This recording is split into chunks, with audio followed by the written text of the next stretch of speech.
Today I want to share with you one of the most fascinating and mysterious books in the Bible, the Book of Revelation. Picture this. An elderly man named John, exiled on a remote island, receives an extraordinary vision that would change the course of Christian faith forever. The story begins around 95 AD on the island of Patmos. John, the last surviving apostle of Jesus, finds himself alone, banished for his unwavering faith. But what seemed like isolation became the setting for perhaps the most dramatic divine encounter in biblical history. One Sunday, as John was deep in prayer, something extraordinary happened. He heard a voice powerful as a trumpet that made him turn around. What he saw was beyond anything a human mind could imagine.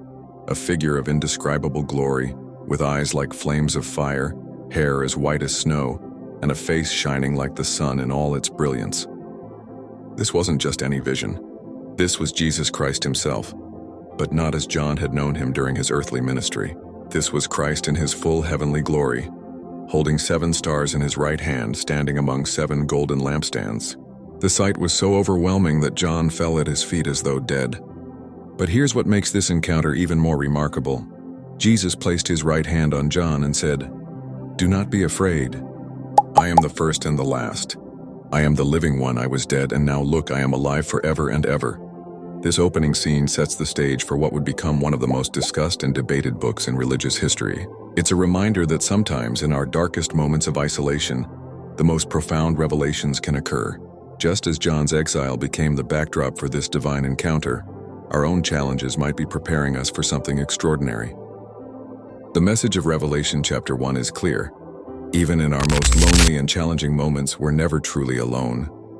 The same Christ who appeared to John continues to be present in our world today, walking among his people, holding everything in his powerful hands. As we wrap up, let's remember that while we might not experience visions as dramatic as John's, the truth revealed in this first chapter still speaks to us today. There is someone greater than our circumstances, someone who holds the keys to life and death, and someone who tells us, just as he told John, "Do not be afraid.